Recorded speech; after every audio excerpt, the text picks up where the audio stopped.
Hi friends, మహాభారతంలో శిఖండి ఎంతో ముఖ్య పాత్ర పోషించింది. కురుక్షేత్ర యుద్ధంలో భీష్ముడంతటి మహాయోధుడే శిఖండి ఎదురుగా నిలబడి యుద్ధానికి సిద్ధపడగానే భీష్ముడు అస్త్ర సన్యాసం చేశాడు. భీష్ముడికి శిఖండికి గల సంబంధమేమిటి? అసలు శిఖండి ఎవరు? మహాభారతంలో శిఖండి ఎవరిపై పగ తీర్చుకోవడానికి జన్మించింది? మహాభారతంలో 2 సార్లు జన్మించిన శిఖండి ఎవరు? అలా జన్మించడానికి గల కారణాలేంటి? అసలు శిఖండి మహాభారతం తర్వాత ఏమైంది? ఇలాంటి సందేహాలన్నింటికీ సమాధానాలు ఈ వీడియోలో తెలుసుకుందాం. వీడియో చూస్తున్న వారిలో ఎవరైనా శ్రీకృష్ణుని భక్తులు ఉన్నట్లయితే తప్పకుండా జై శ్రీకృష్ణ అని కామెంట్ చేయండి. అంతకంటే ముందు ఎవరైనా మన ఛానల్ ని ఫస్ట్ టైం చూస్తుంటే ప్లీజ్ సబ్స్క్రైబ్ చేసుకోండి. అలాగే ఈ వీడియోని తప్పకుండా లైక్ చేయండి. మీ ఒక్క లైక్ మాకెంతో సపోర్ట్ ఇస్తుంది. కాశీరాజుకు 3 కుమార్తెలు. వారే అంబ, అంబిక, అంబాలిక. అంబ అందరిలోకి పెద్దది. అంబ సాల్వరాజుని ప్రేమిస్తుంది. కాశీరాజు తన 3 కుమార్తెలకు స్వయంవరం ఏర్పాటు చేస్తాడు. ఆ స్వయంవరానికి సాల్వరాజు కూడా వస్తాడు. అంబ సాల్వరాజుని తన భర్తగా ఎంచుకుని తన తండ్రికి అదే విషయం చెప్పాలనుకుంటుంది. కాని అదే సమయంలో భీష్ముడు తన సోదరుడైన విచిత్రవీరుని కోసం స్వయంవరానికి వస్తాడు. అక్కడున్న యువరాజులందరినీ ఓడించి అంబ, అంబిక, అంబాలికలను హస్తినకు తీసుకువస్తాడు. వారిని విచిత్రవీరునికి ఇచ్చి వివాహం జరిపించాలని అన్ని ఏర్పాట్లు చేస్తుంటారు సత్యవతి, భీష్ముడు. అంబ భీష్ముని వద్దకు వెళ్లి తాను సాల్వరాజును ప్రేమిస్తున్నానని, సాల్వరాజునే వివాహం చేసుకోవాలనుకుంటున్నట్లు భీష్మునితో చెప్తుంది. వెంటనే భీష్ముడు వైభవంగా అంబను సాల్వరాజు వద్దకు పంపే ఏర్పాట్లు చేస్తాడు. ఆ తర్వాత అంబిక, అంబాలికలను విచిత్రవీరునికి ఇచ్చి వివాహం జరిపిస్తారు భీష్ముడు, సత్యవతి. అంబ సాల్వరాజు వద్దకు వెళ్లి వివాహం చేసుకోమని కోరుతుంది. కాని సాల్వరాజు అంబను తిరస్కరిస్తాడు. అంబ ఇక చేసేదేమీ లేక భీష్ముని వద్దకే వచ్చి వివాహం చేసుకోమని కోరుతుంది. స్వయంవరం నుండి తీసుకొచ్చినందుకు మీరే నన్ను వివాహం చేసుకోవాలి అంటూ భీష్ముణ్ణి కోరుతుంది.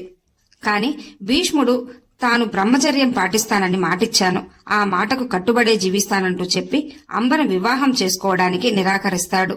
అంబ పరశురాముని వద్దకు వెళ్లి భీష్ముడు తనకు చేసిన అన్యాయం గురించి వివరించి న్యాయం చేయమని కోరుతుంది. కాని గురువైన పరశురాముని మాటను కూడా భీష్ముడు నిరాకరిస్తాడు. ఇచ్చిన మాటకే కట్టుబడి ఉంటానంటాడు. దాంతో గురు శిష్యుల మధ్య ఘోర యుద్ధం చోటు చేసుకుంటుంది.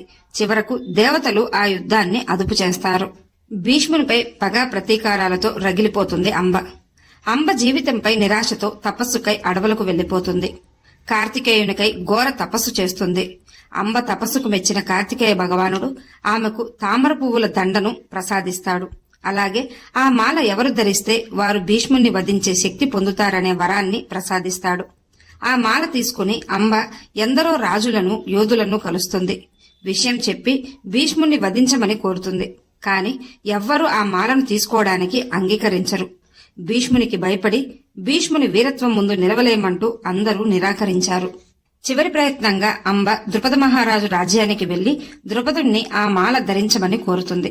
కాని భీష్ముని వీరత్వం తెలిసిన ద్రుపదుడు కూడా ఆ మాలను ధరించడానికి అంగీకరించడు. అందరూ నిరాకరిస్తున్నారన్న బాధతో, నిరాశతో ఆ మాలను ద్రుపదరాజు యొక్క రాజభవనం ద్వారాలకు ఆ మాలను వేలాడదీసి అడవులకు వెళ్లిపోతుంది. అడవులకు వెళ్లిన అంబ మహాశివునికై ఘోర తపస్సు చేస్తుంది. ఆమె తపస్సుకు మెచ్చిన శివుడు ప్రత్యక్షమై నువ్వు వచ్చే జన్మలో భీష్ముని మరణానికి కారణమవుతావు అంటూ అంబకు వరాన్ని ప్రసాదిస్తాడు పరమశివుడు. దాంతో అంబ ఎంతగానో సంతోషిస్తుంది. వెంటనే ఆ అడవుల్లోనే తన చితికి తానే అన్ని ఏర్పాట్లు చేసుకుని అంబ ఆత్మాహుతి చేసుకుంటుంది. అంబ భీష్మునిపై పగతో ఆత్మాహుతికి కూడా వెనుకాడలేదు.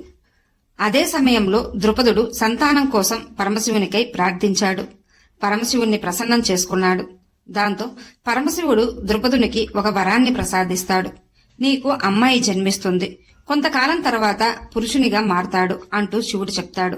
ద్రుపదరాజు దంపతులు జన్మించింది ఆడబిడ్డ అని ఎవరికి చెప్పకుండా మగబిడ్డ జన్మించాడని చెప్పి అలాంటి దుస్తులే ధరింపజేసి అందరినీ నమ్మించారు. యువరానికి యుక్త వయసు రానే వచ్చింది.